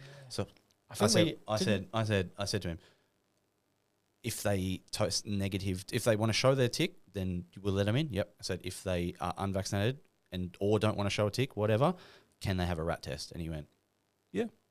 So I went, all right. We sent our staff members. We had my wife and her friends pregnant, running around Randwick trying to find rat tests. This was when they were $25 each. Nah, they were way more than that, weren't they? I think that's I think we got them for $25 each. We ended up spending about $500-600 on rat tests. Yep. And then and giving them out at the front door, and they were, that was bad. That's bad. What was the ratio? Were most people showing the tick? Yeah. Well, like we were shitting ourselves because we thought it was 50-50 to be honest, and then it turns out we needed like probably 10-15 of them in the end. Were you able to take the rest back and get your refund? That's what we tried, didn't we? We tried, and they went, "No, sorry." So we just kept them at home, and goodness, they probably Toys for the expired. kids. At some they point. did. Yeah, we've probably still got them now from 3 years ago. Yeah, that was a big one. Yeah, that would have hurt a lot. But that was reputation as well because we didn't want we didn't want to push anything on anyone. Yeah. That would have been, and I think that would have been a hard place for a lot of businesses to be in too. Like you're being forced into something you really didn't want to do. Yeah. And most people got their vaccine because they wanted their freedom, right? Exactly. So, I was going to say, like, I remember that time and running a business and whatnot. And I also worked for police at the time. So I couldn't not follow because my wife that would was actually exactly the same. that would she had impact. no choice. Yeah, exactly. And also, like, if my business is not running according to law, that would affect my actual job, right? Yeah. So we had to, put in place that if you wanted to come and train, like, this is what you needed to do. We lost a couple of students out of it, and that, everyone to their own whatever. But I think most people got the vaccine in the end because they just wanted to be back on the mats training. They wanted their freedom. Regardless of what they thought about it, it was like, you know what, if this is going to make it so that I can now train, I will just go get that done. So first one's mandatory, second one's mandatory, third one you can shove up your ass, we're done. Rachel, you would have probably remembered because we were the first tournament back, like proper big tournament. Oh my God, I remember that day. Yeah, and it was at Sutherland Shire Basketball Centre. Yes. And it was a hot day, and it was just an absolute nightmare because we had the COVID testing people like next door, and the event was huge. We had must have been 1,000 people like turn up, but we had a plan to like separate different times for different belts and stuff, and you had to get out. And you can have one coach come in with you. Yeah, then we were like getting people out, cleaning everything down. The next lot of people came in. But then, like, people were just, obviously, they were just like, oh, I don't care, let's do whatever. And I think our schedule was saying, like, when I first put it up, it was like, 7 p.m. or something. We didn't finish till midnight. I remember you were still there, like, you and Grant were there till, like, midnight. Yep. And I remember saying to Grant, I was like, oh, man, I'm so sorry that this is dragged on. And he was just like, nah, mate, it's all good. Like, we're just happy. It is what it is. And we're here to support, and that's always our thing. So you must have got home like... Oh, I don't even remember. I think I was asleep in the car. I fall asleep in the car and Grant drives. But it was really funny because outside... we were all trying to there was a couple of trees, and so everyone was trying to like mill under the shade. So everyone was not social distancing outside anyway, but it was what it was. But how good is that though? Yeah. Like we go through all this hell of, I know glass half full just here for a second. We go through all this hell of COVID and everybody's locked down and all the rest of it. Jiu-Jitsu will bring 1,000 people into a room within a month of releases or whatever. I mean, come on. That's pretty good for a little sport in Australia that's growing. That says a lot. The funniest thing for me was the underground things that were happening. Oh yeah, we had one of them. Not iconic, someone else. No. We had it here. Not iconic. No, we had the rats. It's like, and do you know, like you guys probably don't know, Matt, my husband, has had a career accident in the Defence Force, and so there was a brain trauma through that process, and a part of his healing and a part of his therapy was jiu-jitsu, and it plays a significant part in the mental health. So Iconic run a veterans program. I've seen that. Because when first responders, police, defence personnel, veterans, a lot of the time the trauma of what they endure is incomprehensible to any civilian. And so they can't talk about it, they can't release it, they can't escape the demons. The noise doesn't ever stop. The 5 minutes, the 8 minutes, the 10 minutes in that role where they're being pushed and they're being driven and they're being forced to think about nothing else but jiu-jitsu is like utopia for them. It's a cloud, it wraps them up, it's soft, it's stopping that noise. So when COVID kicked in, it threatened to take that all away from him. And I'll be fucked if I was going to let that happen, because there was a chance then that I would lose him. So we did. We made sure that there was something. And we were very fortunate because on the property, we had another guy, J-Mac, who was training with Matt and coming through exactly the same. They rolled every day. And then bit by bit, we just started introducing other people that would come onto the property, and they just wouldn't leave. They would be here, and we formed the Rona Rats. And that is what got my husband through. Otherwise, I'm not sure that we would have. Matt, did you have Jordan Ersic? Yes. Come down? Oh, yeah? Yeah. We used to train together for many years as well. He's beautiful. He's been on Subversion as well. Yeah, he's been on Subversion. But Yeah, Where he is he? designed the Rona Rats logo. Oh, did he? Designed the Yeah, yeah. Subversion logo. Yeah. Oh, did he? Yeah. Hey, designed, Geordie. yeah, he's designed a lot over the years for me. Yeah, he's a very talented guy. Yeah. Yeah, very cool. He's moved down to Melbourne now. Yeah, yeah. Well, we went to his black belt just before he went Oh, down. yeah, cool. Yeah, Cool. yeah. So it's, from those kind of things, I think jiu-jitsu in the mental health space is such an important part. So Yeah. going underground was a no-brainer for us. So guys, 22nd of March Ding, is ding, ding ding ding. I'm doing well, right? 22nd of March is next Subversion. What can people do? What do you want to see happen? How big is a big crowd for you guys getting through the doors? What Iconic do is what we want everyone else to do. Show us support, come down, Yep, cheer bring a you guys team. on, be as loud as possible. Like I said, the more electricity we have in that crowd, Yep. the more fun everyone has. And Yep. like you guys cheering as if Jaden's going to stand there and have a boring match when you guys are screaming it. Like he's Yeah. going to go for it, and that's what we Oh, want. there's been times where I've cheered so much I've given myself a dizzy spell and had to sit down for a second because I'm like, Maybe don't go that extreme. Oh, I know. Just take it back one notch. She's at 11. Bring it down to a 10. Last the match, yeah. No I dizzy remember spells. one of our students came along, Britt, shout out to Britt, who she like, if you were to describe us, you would say we look similar, but we don't look similar. Like, she's got long blonde hair, and anyway, she was shouting out for one of Grant's matches once so loud, and I don't know who it was, but we, like a year or two later, someone met me and went, "Oh, you were that one that was shouting really loud for Grant's match." And I went, "No, that was one of my students. That wasn't me." That was somebody else. But more energy like that, right? That's what we're looking for. I remember there was one Grant versus Amari.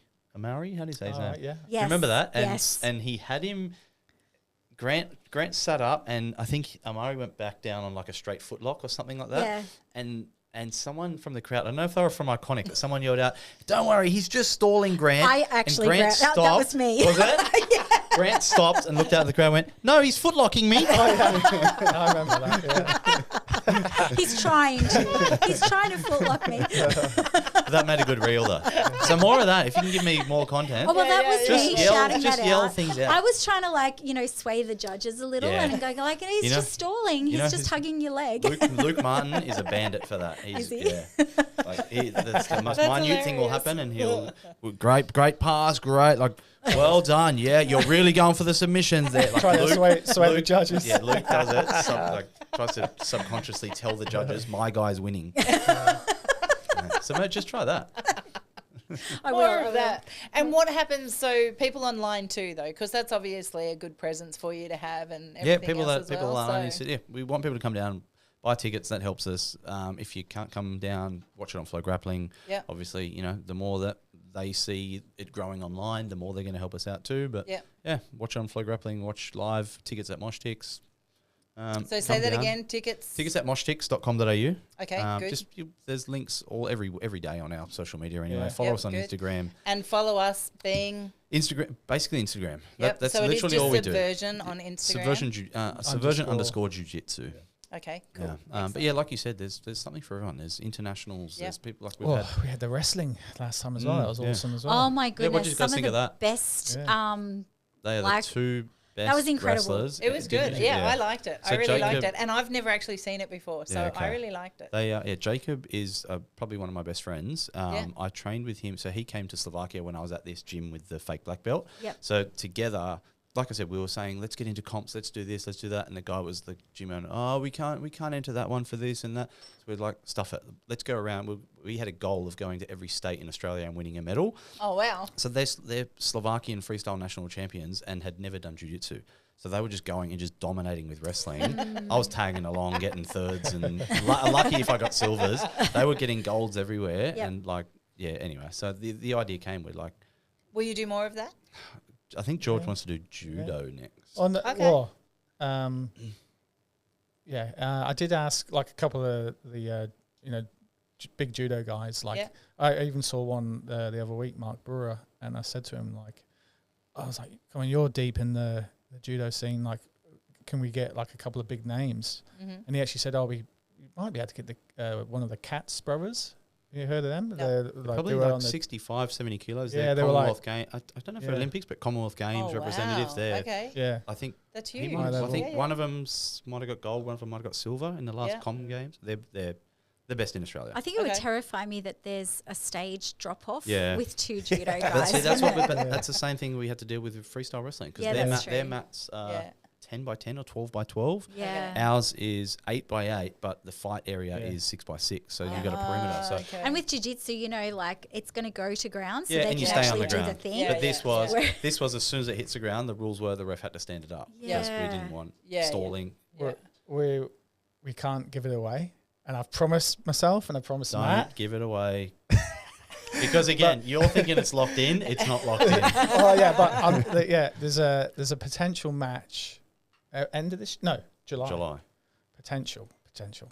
So we might just have to get you Like, back again by the sounds Yeah, of it. Yes. a potential match. Yeah. And if we get it, if it's locked in, it'll be the biggest match we've ever done. It'll be And massive. I think it'll be probably the first time we've ever sold out the venue as well. it'd be insane. So I've got to get my ticket really quick. Yeah, so really as soon as it goes early. on for July, Okay. just get it. Is We'll there a make a short list for pre-sale? you. Yeah. Do a Can we have the pre-sale. pre-sale, But please? see, this is the Yeah, difference yeah, with yeah. Iconic and other gyms. People will be messaging George right now going, just put me on the guest list.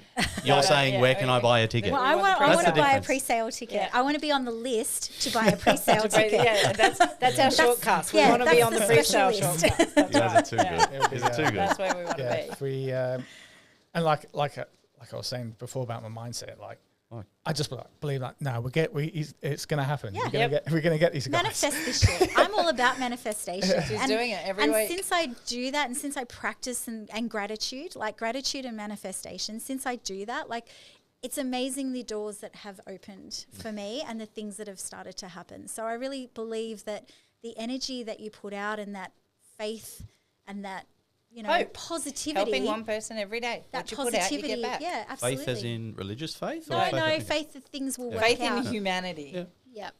Yeah, it's a hard one, right? It is Yeah, hard, and it I is. As a and I pessimist, tend yeah. to be Yeah, that yeah. person that I always see the good in people, and then I'm the opposite. sometimes Yeah, she's my yin. Yeah. I'm the yang because Yeah. I hate people. Me and you. It's wavelength. it's really good that we can keep the positive energy on Well, the this is the side of the negative table. side. It's not it. Yeah, no, he's the whatever. It'll be what it'll be, and deal with it then. Well, before this hail kicks in, Yeah. yeah, We have a hope. So, guys, firstly, I want to say thank you for coming. Yeah. Thanks Is for there having us. anything Absolutely. that you want to shout out to the listeners before we call it a wrap? Yeah, if you've been to an event or you're coming to the next event, like really appreciate you supporting it. The sponsors, the clubs that all get behind it, it wouldn't happen if we didn't have them on board. So, Yeah. and obviously the competitors as well that always just put their hand up and say, yeah, let's go. They're get what into makes it, So, right? Them, yeah. the crowd, everything. Yeah. It's all Yeah, without them, inclusive. what have we got? Yeah. Nothing. Like Yeah. no Yeah, one's that's coming to right. watch. We've got nothing to put on Yeah. if there's no one competing. And the venue's not a bad venue either. The Venue's food's good, the perfect. drinks are great. And we've Yeah. been The working with them atmosphere so is long that they let us do whatever we want. Yeah, They're it's great. home. Venue's perfect for them. Yeah. Perfect size. Yep. It's great. It's such a great It's atmosphere. a bit far for you guys, but No, it's a night out for us. Yeah. Like it's still a night out for us. Do you all get a bus down or No, what do you we do? drive. Or We'll just drive. drive? Everyone Yeah. just the car carpools? parking down Yeah. there is There's great always across the full road. cars, So, yep. yeah, okay. yeah. They always get a few people that will go, hey, I want to lift or I want to jump in a car. what would a bus cost? I don't Oh, know. really? We did a bus once and I said never again. Oh, really? Why? Yeah. Oh, because people were drunk on it on the way home and That was not the fun of cleaning up being that on a bus. things were said and Oh, shit, shit. you know, and it's then just you like, go, you know, yeah, just okay. get people back in their cars with their immediate friends and their little groups and then go home. Because a few clubs used to See, do that. humans. It's her faith, not mine. Fucktards. That's Yeah, what they're, fucktards. fucktards. That's Yeah, so I put a 4, stop. 5. Well, I'm sure if anyone wanted to do a bus, I'd be like, all right, do a bus. But if I hear any shenanigans, Yeah, mum's going to get cranky. I will. Naughty kids will be put up the front behind the driver. It is a very much mum and dad thing at Iconic, isn't it? Yeah, but it's got that community vibe to That's it. it. what- It is. And Absolutely. that's a big thing Yeah. of gyms. Can't Right? wait It's a to big have you deal. guys come over there Yeah. very soon. Yeah. After this. So Yep, very Cool. soon. Is that- So Yeah, we that can hear it is, now, that's, yeah, the rain's coming in. We're all going to get wet. cool Might down. cool down a bit. Yeah. Yeah. I can't promise that, but you'll get wet. I'll guarantee that. Okay, so just as a whip around, every episode we finish on a hope, and it's our acronym here, help one person every day. So just in talking about what we've done today, we whip around and say, what's your hope takeaway for the episode? So Rach, what's your hope? Yeah, I'm gonna start my hope with Don't steal Matt's, because I gave I it to forget him before mine. the I episode. should have written it down. George is probably going, yes. I don't know what it is. I can't remember it. I'm It's sorry okay, if I you can go steal raw. it, but I don't Bring it think up, I will. Been dying to use that one. Jamie. His name's not Jamie. It's Matt. It's a JRE reference. Look it up. Thanks, Jamie. I was going to say, my hope for people is that you support things that you want to see growing in Australian Jiu Jitsu. And so I will continue to buy my Subversion ticket. Not for this one. Please, Yes, not for this one. Because... We'll give it to someone else then. She's already bought it. No, No, I she haven't bought hasn't it yet. yet. Oh, I haven't right, bought okay. it yet. But I will continue to buy and I will continue to support because it means a lot to us as a club that, you guys support us back, right? Yeah, 'Cause but being on this is supporting us too. So it's like you've got to be able to take as well. Like you can't. Well, we have You had guys this can fight it out conversation. after. All right. I'm the I'll give just and tell take Grant person. and She's the he'll give. sort it out. Okay. Yeah. Sorry, All right. I cut you. No, but my hope is that don't be a cheapskate. Yeah. Support the shows, support the competitions, support these things, put your name in, compete, because without competitors and without you showing up and buying a ticket, they will cease to exist, right? So my message is to everyone out there listening, if you're able to come and support the show or you're able to jump in and compete, do it, because otherwise, a year or two down the track, you'll be going, there's no great shows on in Australia. There's no great jiu-jitsu competitions in Australia. And they have been here and they have been trying to, come to the forefront this whole time. So that would be my hope. It's a little bit of a rant. No, it's good. I'm with you. I think I don't usually we're rant all on that the much. same page. Well and truly. Do you remember yours, Maddie? I can't remember the one that you said I should use. That's okay. I'll steal it then. Go you for go. it. No, You you go. go. What's your I hope? don't know. I hope that people see that Subversion is just me and George, two, regular guys with families trying to make something of, jiu-jitsu and put on a good show for the crowd and, have family and friends come and watch and just be a community event. You know what? I think you've done that today because I didn't know you guys from a Brass Razoo. I've seen you a couple of times when I've come down to Subversion on the stage and that, but I didn't know you, and you've humanised it for me. And lovely shirt. Love the shirt. Where can you buy that shirt, by the way? Oh, this T-shirt, hyperfly.com.au. Excellent. There you go. Yeah. But I think you've humanised it for us today. Yeah. Although so I guess think good. that's probably the term I was after. Yeah, I hope we've done that and showed that. That we're just two blokes trying to do our best and put on the best show and get people that resonate with us on our show. So Yeah.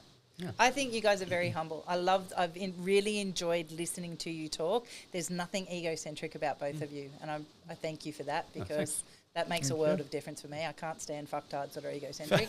So Ding, ding, ding, ding.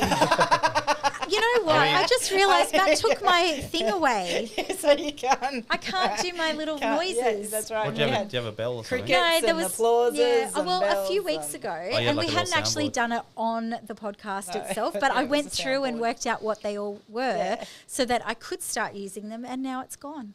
Where are you, producer Matt? You're allowed to press a button right now and give her a buzz. He put his head around. And Crickets. went, That would have been "Sorry." perfect for crickets.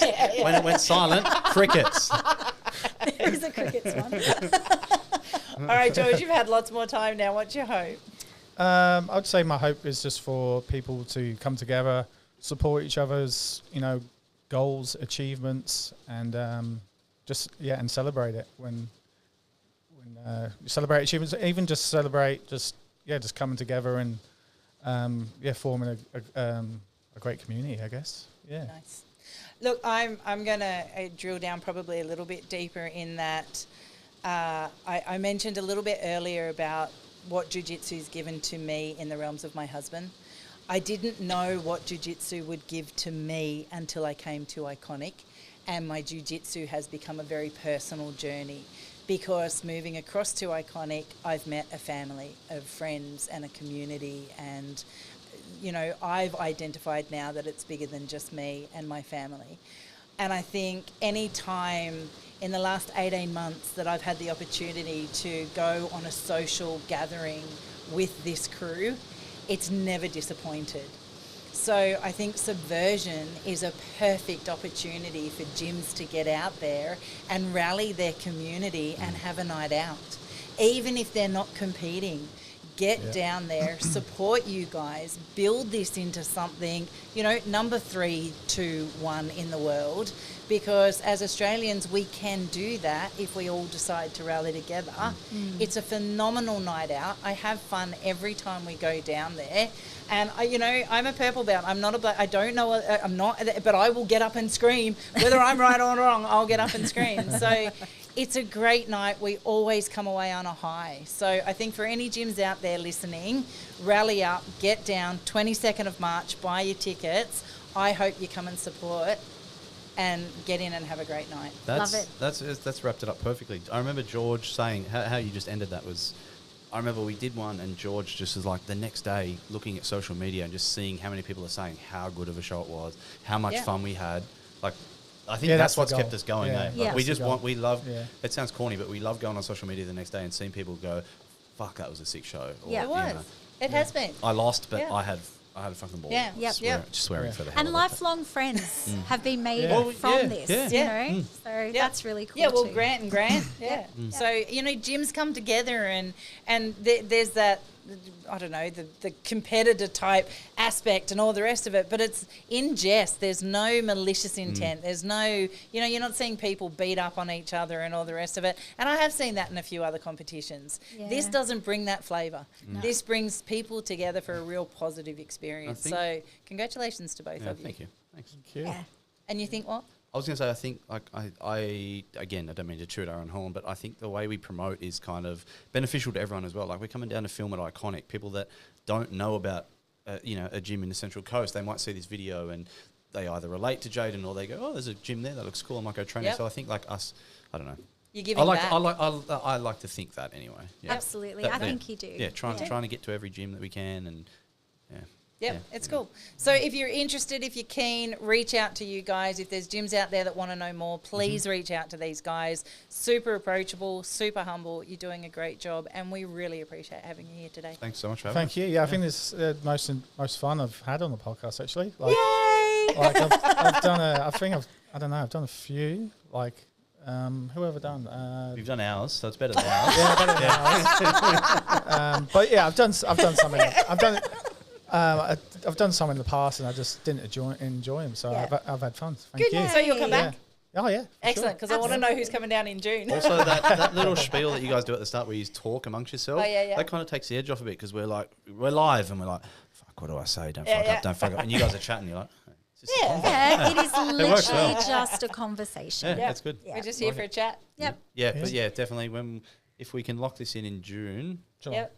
No, we'll lock it in June. Oh, okay. So we'll you be guys putting. Let us know. We'll be putting we'll poster out early June. Anyway, well, when you've got the poster printed and just before you roll, let us know and you can come on the Gi Spot. I've got the poster for this one. I'll show you the poster for this one when the camera's not on. Excellent. I was going to say we'll have a little conversation after the camera stops. Yeah, that's it. Righto, my love.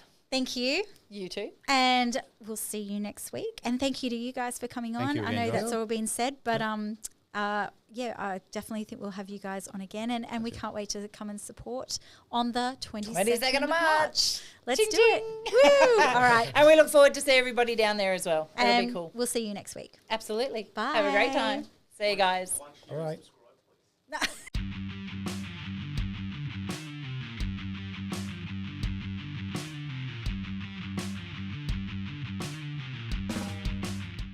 This podcast is a My Broken Soldier production. And brought to you by Iconic Jiu Jitsu.